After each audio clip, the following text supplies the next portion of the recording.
کسی خاندان کی بہو روز صبح 10 بجے تک سوئی رہتی ہے، 12 گھنٹے سونا آخر کوئی انسان ہے یا ریچھ؟ فینی نے آہستہ سے سر ہلایا۔ سچ تو یہ تھا کہ وہ خود بھی یہی سوچتی تھی۔ فرمین سے زیادہ سست اس نے کبھی کسی کو نہیں دیکھا تھا۔ دونوں مل کر مہدی کی حویلی پہنچی۔ مسز مہدی نے دروازہ کھٹکھٹایا۔ فرمین بامشکل جاگی۔ جب دروازے پر دیکھا کہ مسز مہدی کھڑی ہیں تو خاموشی سے بیٹھ گئی۔ مسز مہدی نے غصے میں کہا، تمہیں بھی احساس بھی ہے کہ 9 بج گئے ہیں؟ سونا نیچے جا رہا ہے، تم ابھی تک سو رہی ہو۔ فرمین نے جمائی لی۔ اچھا؟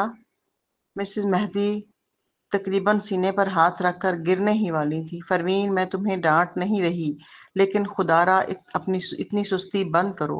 میں نے اپنی زندگی میں تم جیسی عورت نہیں دیکھی۔ اب سے روز صبح 8 بجے نہیں بلکہ 6 بجے اٹھو، ورزش کرو۔ ورزش؟ فرمین نے حیرت سے آنکھیں جھپکیں۔ ہاں، مسز مہدی نے سالس نے ڈانٹ کر کہا، تمہیں اپنی صحت کا خیال رکھنا ہوگا۔ میں زیادہ عرصہ حارث کے ساتھ نہیں رہ پاؤں گی، تمہیں اس کے لیے زندہ رہنا ہوگا۔ فرمین چپ رہی۔ دل چاہا کہ کہے، اگر مجھے سونے دیں تو میں مزید سال زندہ رہ سکتی ہوں، مگر ان کے چہرے کی پریشانی دیکھ کر وہ بس خاموش رہی۔ ٹھیک ہے، اس نے تھکے لہجے میں کہا، میں 6 بجے اٹھ جاؤں گی۔ دل میں سوچا، میں بس 6 بجے سو جاؤں گی۔ تبھی مسز مہدی نے ایک چیک اس کے سامنے رکھا۔ پروین نے حیرت سے پوچھا، یہ کیا ہے؟ $50 ملین کا چیک۔ اگر تم سونا نہیں بیچنا چاہتی تو مت بیچو۔ اگر ڈائریکٹرز تم پر دباؤ ڈالیں تو یہ رقم کمپنی کو واپس کر دینا۔ یہ کہہ کر وہ پلٹ گئیں۔ پتہ نہیں پچھلے جنم میں تمہارے کیا قرض تھے مجھ پر۔ تم سے الجھنے کی سزا شاید یہ ہے کہ میں اب تمہارے نقصان بھی پورے کروں۔ یہ کہہ کر وہ بڑبڑاتی ہوئی باہر نکل گئی۔ پروین نے نیچے دیکھا، چیک اب بھی اس کے ہاتھ میں تھا۔ اس کے ہونٹوں پر ہلکی سی مسکراہٹ آئی۔ بوڑھی عورت کبھی کبھی کتنی پیاری لگتی ہے۔ وہ چاہتی تھی کہ چیک واپس کر دے، مگر سوچا کہ کہیں مسز مہدی ناراض نہ ہو جائے۔ بہرحال 2 دن میں سونے کی قیمت دوبارہ اوپر جائے گی، تب سب خود دیکھ لیں گے کہ کون ٹھیک تھا۔ اسی دوران بٹلر آیا۔ محترمہ مسز عباسی نے فون کیا تھا، پوچھ رہی تھیں آپ جاگ گئی ہیں یا نہیں۔ مسز عباسی؟ پروین نے لمحہ بھر سوچا، پھر یاد آیا وہ تانیہ تھی، جوئل کی بیوی۔ آدھے گھنٹے بعد تانیہ خود آئی اور ایک چیک اس کے ہاتھ میں تھما دیا۔ یہ جوئل نے دیا ہے، اس کا کہنا ہے $80 ملین کی بات ہے۔ اس میں مسئلہ کیا ہے؟ پیسہ کم نہیں، کمپنی کا خسارہ ہم سنبھال لیں گے۔ سمتھ فیملی کے پاس دولت کی کبھی کمی نہیں۔ پروین کو ذرا تعجب ہوا۔ مسز مہدی نے اسے رقم صرف کہ وہ کبھی اس کے دوستوں پر یقین ہی نہیں کرتی، لیکن جوئل تو امپیریل لیگ میں تھے نا، کیا اسے گروپ میں کنگ کا پیغام نظر نہیں آیا؟ کنگ پہلے ہی گروپ میں بتا چکا ہے کہ سونے کی قیمتیں آئندہ بڑھیں گی۔ پیغام دیکھنے کے بعد اسے بات سمجھ آ جانی چاہیے تھی، پھر وہ اسے پیسے کیوں دے رہا تھا؟ اچانک پروین کے ذہن میں ایک بات آئی اور اس نے سیدھے تانیہ کی طرف دیکھا۔ اس نے پوچھا، سمجھ گئی، لیکن ابو کا کیا؟ تانیہ نے جواب دیا، ابو ایان پچھلے دنوں تمہارے حالات پر بہت نظر رکھے ہوئے ہیں، مگر اس بار انہوں نے پیسے دینے کی پیشکش نہیں کی۔ آج جب میں یہاں آ رہی تھی تو راستے میں ان سے ملاقات ہوئی، پھر بھی انہوں نے اس موضوع کا ذکر تک نہ کیا۔ شاید ان کے ذہن میں ہی نہ آیا ہو۔ کیا رقم کم ہے؟ میرے پاس بھی کچھ ہے اور جوئل کے پاس بھی۔ تمہیں اور کتنا چاہیے؟ اب چونکہ جوئل ایان کا بیٹا تھا، تانیہ بھی اب ان کی بہو بن چکی تھی، اس لیے وہ ایان کو ابا کہہ کر پکارتی تھی۔ تانیہ کی بات سن کر پروین نے یکدم بات سمجھ لی، یعنی ایان اب بھی وہی اکاؤنٹ خود استعمال کر رہے ہیں۔ انہوں نے تو وہ جوئل کے حوالے کر دیا تھا، پھر واپس کیسے لے لیا؟ واقعی؟ یہ سوچ کر پروین نے نظریں جھکا لیں اور آہستگی سے پوچھا، جوئل کی طبیعت حالات آج کل کیسے ہیں؟ اس سوال پر تانیہ نے پروین کی طرف دیکھا۔ لمحہ بھر بعد وہ آہ بھری اور بولی، سچ کہوں تو سمجھ نہیں آ رہا یہ بات کہوں یا نہیں۔ پروین نے جواب دیا، ہم دونوں کے درمیان اب ایسی کیا بات رہ گئی ہے جو نہ کہی جائے؟ وہ دونوں سوئٹزرلینڈ کے دنوں سے ہی قریبی سہیلیاں تھیں۔ اب چونکہ تانیہ جوئل کے ساتھ تھی، اس کی زندگی خوشگوار ہو چکی تھی، اوپر سے میاں جیسی پیاری بچی کے آ جانے سے اس کی تیز مزاجی میں بھی خاطر خواہ نرمی آ گئی تھی۔ وہ ہمیشہ سیدھی سادی اور دو ٹوک بات کرنے والی تھی، لہٰذا اس نے صاف صاف کہہ دیا ہے، سچ بات یہ ہے کہ تمہاری واپسی کے بعد جوئل اور ابو کے تعلقات ذرا نازک سے ہو گئے ہیں۔ ابو نے کمپنی کے سارے شیئرز جوئل کے نام کر دیے تھے، مگر اب تم آ گئی ہو تو جوئل اکثر کہتا ہے کہ سمتھ خاندان کی ساری ملکیت اصل میں تمہاری ہونی چاہیے۔ پروین کچھ بولنے ہی والی تھی کہ تانیہ نے بات بڑھاتے ہوئے کہا، مگر ابو کہتے ہیں تم سست ہو اور ایسے معاملات سنبھالنا پسند نہیں کرتی، اسی لیے وہ چاہتے ہیں کہ کمپنی جوئل ہی سنبھالتا رہے۔ تم جانتی ہو خاندان کی کمپنی چلانے کے لیے شیئرز پر مکمل کنٹرول ضروری ہے، اس لیے ابو کو اسے 51% دینے پڑے۔ ابو کے پاس کل 70% تھے تو تمہیں ابھی صرف 19% ہی دے سکتے ہیں۔ اسی وجہ سے جوئل کو لگتا ہے کہ تم نقصان میں ہو، اس لیے اس نے طے کیا ہے کہ جب تک وہ زندہ ہے اپنے منافع کا نصف تمہیں دیتا رہے گا۔ پروین کو ان کی واقعی ضرورت نہیں تھی، اس کے لیے اتنا کافی تھا کہ اخراجات پورے ہو جائیں، اسے اتنی زیادہ رقم کا کیا کرنا تھا؟ اس نے فوراً انکار کر دیا، نہیں رہنے دو، میں اپنے بینک اکاؤنٹ میں ایسی سیٹنگ کر دوں گی کہ یہ رقم لوٹ آئے۔ پروین کا طریقہ کار ہمیشہ سیدھا اور فیصلہ کن تھا۔ تانیہ نے ہونٹوں پر ہاتھ رکھ کر ہنسی، پہلے کے مقابلے میں وہ واقعی بہت نرم خو ہو چکی تھی۔ یہ دیکھ کر پروین ضبط نہ کر سکی، ہنسنا ہے تو کھل کے ہنسو، منہ پر ہاتھ کیوں رکھتی ہو؟ تانیہ نے آنکھیں گھمائیں، پھر ذرا جذباتی لہجے میں بولی، پروین تم جانتی ہو مجھے ہمیشہ لگا ہے کہ رشتے نصیب سے بنتے ہیں اور ہر وہ شخص جس سے ہم ملتے ہیں ہمیں کچھ نہ کچھ سکھاتا ہے۔ میاں نے مجھے نرمی سکھائی ہے، میں اس سے زور سے بات کرنے کی ہمت نہیں کرتی۔ دیکھتے دیکھتے میری ہنسی تک دھیمی ہو گئی ہے۔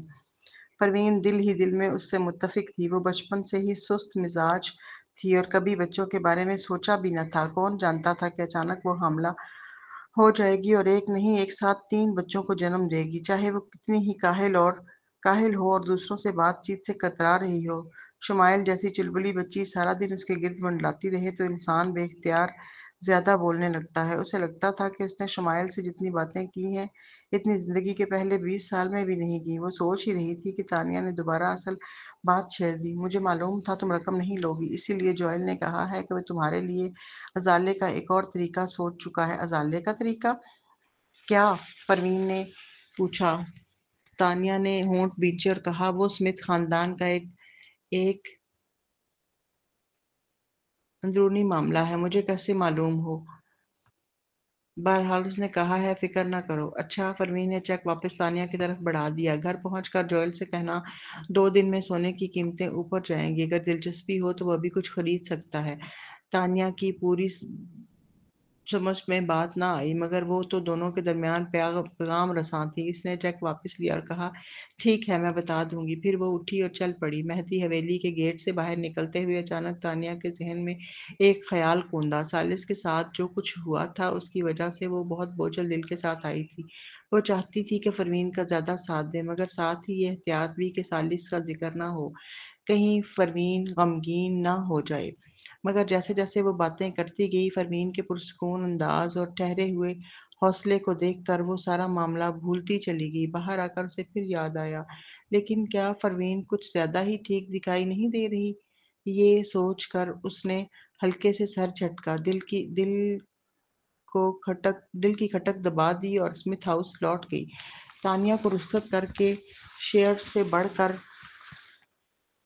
جوئل کے راز پر غور کرنے کی فرصت بھی نہیں ملی کہ پروین سیدھی مہدی کارپوریشن چل پڑی۔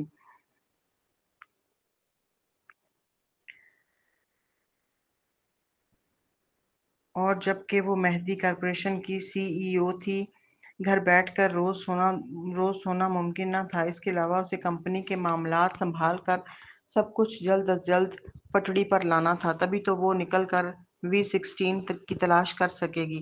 پروین جب گاڑی سے کمپنی پہنچی تو آس پاس کے ملازم اس کی طرف دیکھ کر سرگوشیاں کرنے لگے۔ ابھی وہ دفتر پہنچی ہی تھی کہ رامین بنا اطلاع کے اندر آ دھمکا۔ پروین کو دیکھتے ہی اس نے آہ بھر کر کہا، پروین، میں نے تو پہلے ہی کہا تھا گولڈ فیوچرز بیچ دو، تم سنتی ہی نہیں ہو، اب دیکھ لو نقصان اور بڑھ گیا ہے۔ پروین نے سر جھکا کر مختصر سا کہا، رامین جب آیا تو دروازہ جان بوجھ کر کھلا چھوڑ دیا تاکہ سیکریٹریل ڈپارٹمنٹ والے سب سن سکیں کہ وہ کیا کہنے والا ہے۔ پروین، میں جانتا ہوں تم امیر ہو اور یہ بھی کہ دادی مسز مہدی نے تمہیں 50 ملین دے دیے ہیں، مگر نقصان کمپنی کا ہو رہا ہے۔ تم تو اپنی ضد پوری کر لو گی، لیکن شیئر ہولڈرز کا کیا؟ اور کمپنی کے یہ ملازمین، وہ کیا کریں؟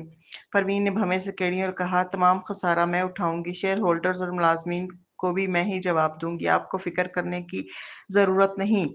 رامین پہلے ہی جانتا تھا کہ وہ یہی کہے گی، اس لیے فوراً بڑے دردمندانہ لہجے میں بولا، سمجھانے لگا، پروین میں جانتا ہوں تم مالدار ہو، مان لیا مسز مہدی کی 50 ملین کی رقم تم مظالے میں دے دو گی، پھر بھی تم سمتھ خاندان سے پیسہ لا سکتی ہو، آخر میں تو سالس کی چھوڑی ہوئی دولت میں سے بھی خسارہ پورا کیا جا سکتا ہے، مگر کیا تمہیں معلوم نہیں کہ یوں تم اپنی جمع پونجی کھا رہی ہو، ایک دن سب خالی ہو جائے گا، پھر تم اس رویے سے مہدی کارپوریشن کے لوگوں کو کیا امید دو گی؟ جانتی ہو سالس کے حادثے کے بعد سے کمپنی میں سب کے دل لرز رہے ہیں۔ رامین نے بات بڑھائی، ان برسوں میں مہدی اور اسمتھ ہمیشہ اول پوزیشن کے لیے برسرے پیکار رہے ہیں، ابتدا سے دونوں کمپنیوں کے منافع قریب قریب رہے ہیں، اگر چند پروجیکٹس میں نقصان بڑھ گیا تو ہماری برتری ختم ہو سکتی ہے، کیا تم واقعی یہ دیکھنا چاہتی ہو؟ دنیا کہتی تھی کہ اسمتھ اور مہدی میں مقابلہ ہے، مگر پروین کی نظر میں دونوں کمپنیوں کا باہمی کاروبار فائدہ مند تھا، جب دونوں کماتے ہیں تو کون زیادہ کماتا ہے اس سے کیا فرق؟ نہ جوئل نہ سالس نہ ہی ایان، کسی نے کبھی محض سب سے اوپر رہنے کی دوڑ کو مقصد نہیں بنایا تھا، یہ تو باہر والوں کے دیے ہوئے کھوکھلے لقب تھے۔ مہدی خاندان کا فرد ہونے کے ناطے رامین یہ سب بخوبی جانتا تھا، پھر بھی اس نے ایسا مضحکہ خیز سوال اٹھایا اور وہ بھی اس انداز سے کہ باہر بیٹھے لوگوں کی توجہ کھینچ سکے۔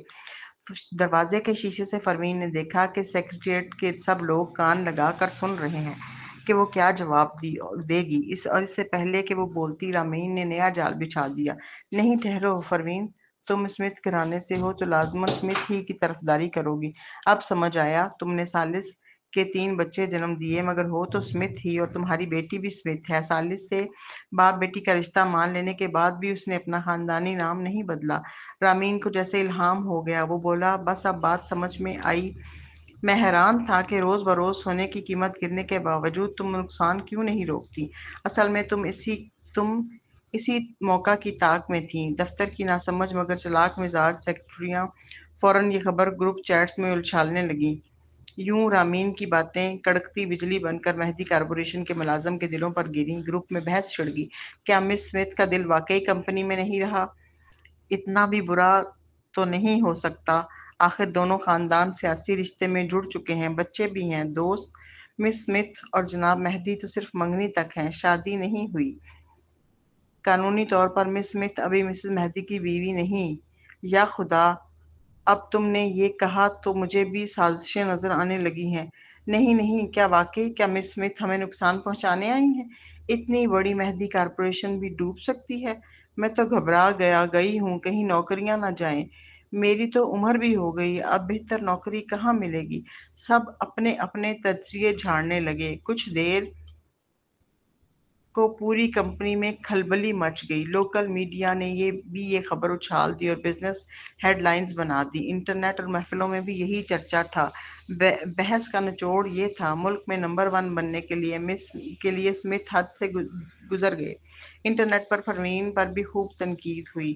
مجھے تو اب اسمتھ خاندان کی چالیں سمجھ آ رہی ہیں، بڑے لوگ کیسے لوگوں کو مہرا بناتے ہیں، سچ میں ڈر لگتا ہے۔ پروین وہی ٹاپ سوشلائٹ، لگتا ہے دشمن کو ہرانے کا طریقہ یہ ہے کہ اس کے بچے پیدا کرو، پھر اس کا کاروبار سنبھال کر اسے ڈبو دو۔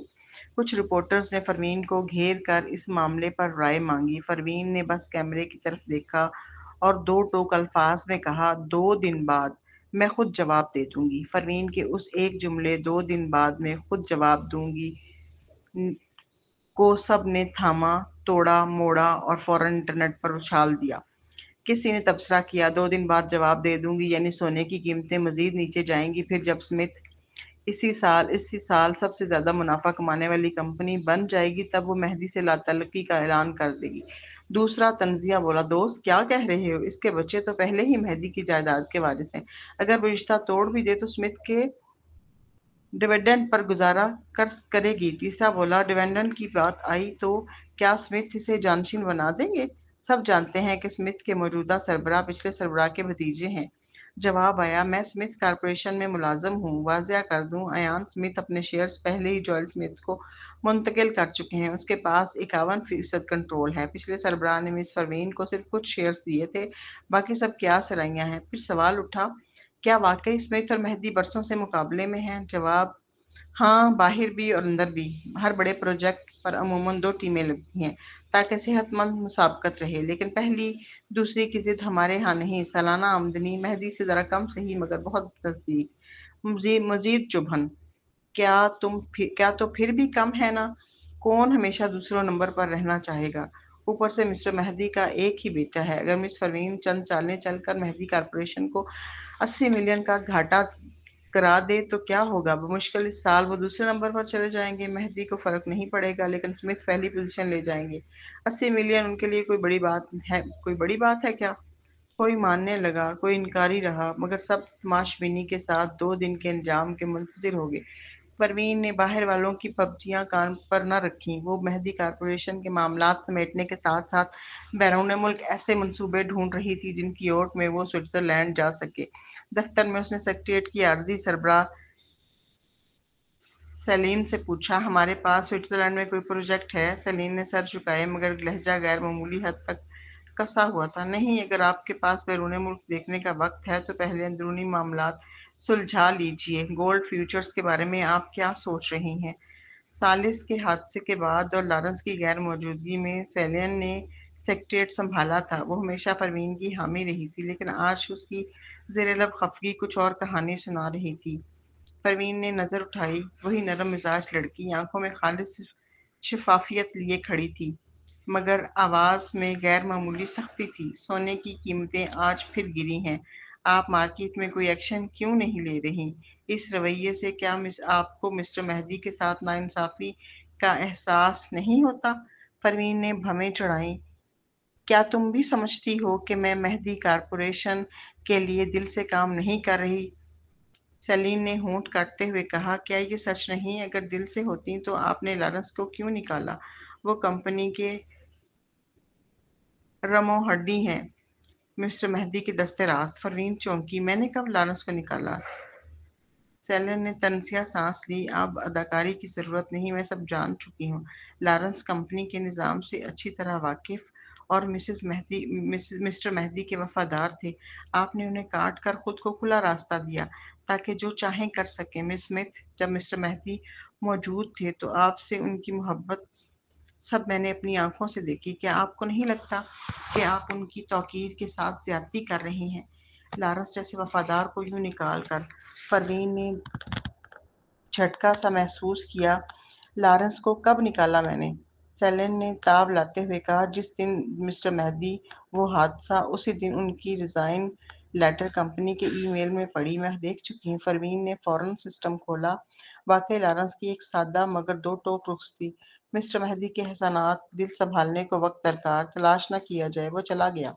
پروین آہستہ سے سانس لی اور وہ حیران تھی کہ سالس کے فوت ہونے کے بعد لارنس کی غیر حاضری کسی نظر میں کیوں نہ آئی۔ اب بات سمجھ آئی، پہلے سے سب تیاری تھی، یعنی لارنس سالس کے ساتھ ہی چلا گیا۔ کہاں؟ سوئٹزرلینڈ۔ شاید دونوں نے شناختیں چھپا کر V16 کی تلاش شروع کر دی ہو، مگر وہ سیاہ پوش جو تنہا ان دونوں کو پیچھے ہٹا گیا تھا ابھی زندہ ہے، اور سالس کو مجبوراً موت کا ناٹک کرنا پڑا۔ یہ سوچتے ہی پروین کے دل میں ٹھنڈی تشویش اتر آئی۔ نہیں، یہ یوں نہیں چلے گا، اسے فوراً سوئٹزرلینڈ پہنچنا ہوگا۔ اس نے فیصلہ باندھا اور سیلین سے سوال کیا، تمہیں یہ کس نے بتایا کہ لارنس کو میں نے نکالا ہے؟ سیلن نے یہ خط دیکھتے ہوئے کافی دن سے تھی، پھر بھی کل تک اس کا لہجہ نرم تھا۔ آج اچانک یہ سختی کیوں؟ ضرور کسی نے کان بھرا ہے۔ سیلن کی آنکھوں میں جھجک تیر گئی۔ اس نے نظریں ہٹا لی۔ میں نے وعدہ کیا ہے کہ نام نہیں لوں گی، اور جو بتایا اس پر میں نے اس لیے یقین کیا کہ وہ شخص آپ کا بھروسہ ہے۔ پروین کے ذہن میں چکر آیا۔ اس کے قابل بھروسہ لوگ گنے چنے تھے اور ان میں غداری کا امکان نہ ہونے کے برابر تھا۔ اس نے بس اتنا کہا، میں نے لارنس کو نہیں نکالا۔ سیلن بھڑک اٹھی۔ ایسے وقت میں بھی انکار! نکالے جانے کے بعد وہ اس قدر ٹوٹ گیا کہ فون تک بند ہے، میری کالز نہیں اٹھا رہا۔ آپ لارنس کی مہدی کارپوریشن سے وابستگی سمجھتی ہی نہیں۔ اگر اس نے کوئی حماقت کی تو میں آپ کو نہیں چھوڑوں گی۔ پروین نے تیکھا سوال اچھالا، تم لارنس سے محبت کرتی ہو؟ سیلن کے قدم ڈگمگائے، پھر وہ سیدھی بولی، ہاں 5 برس سے، اور سن لیجیے، اگر آپ گولڈ فیوچرز کا معاملہ ٹھیک طرح نہ سنبھال سکیں تو مجھے معاف کیجیے گا، میں آپ کے ساتھ کام نہیں کر سکوں گی۔ یہ کہہ کر وہ دروازے کی طرف بڑھی، پھر پلٹی اور ٹھہرے لہجے میں بولی، آپ چاہیں تو مجھے نکال دیجیے، اسمتھ جیسی صلاحیت رکھنے والے لوگوں کو میرے لیے متبادل کی کمی نہیں، مگر یاد رکھیے میں برسوں مہدی کارپوریشن میں یوں ہی نہیں ٹکی رہی۔ اگر آپ نے مجھے نکالا تو سیکریٹریٹ کا پورا عملہ میرے ساتھ باہر آ جائے گا، میں لارنس نہیں ہوں کہ یوں چپ چاپ دھکیلی جاؤں۔ یہ کہہ کر سیلن نکل گئی۔ پروین خاموش رہی۔ سیلن تیز کام کرنے والی نہایت باصلاحیت اور وفادار لڑکی تھی۔ جب پروین نے کمپنی سنبھالی تو اس نے دل لگا کر سہارا دیا۔ وہ ہاشوانی جیسے اجرتی مینیجر کی طرح خود غرض نہ تھی، وہ کمپنی کی خیر خواہ تھی اور اسی خیر خواہی میں حد سے بڑھ کر وفاداری دکھا رہی تھی۔ ایسے لوگ نیت کے سچے مگر سب سے آسان ہدف ہوتے ہیں، بس ان کے کان میں کسی بھروسے والے کا زہر ٹپکا دو۔ پروین اسے کیوں نکالتی جو کمپنی کے مفاد میں جان لگا دے؟ وہ اپنی ہے، بس ایک دن اور، کل جب وہ حقیقت دیکھ لے گی تو اس کا بھروسہ لوٹ آئے گا اور پھر وہ خود بتائے گی کہ پردے کے پیچھے کان کس نے بھرے۔ بس اگلا دن چڑھا۔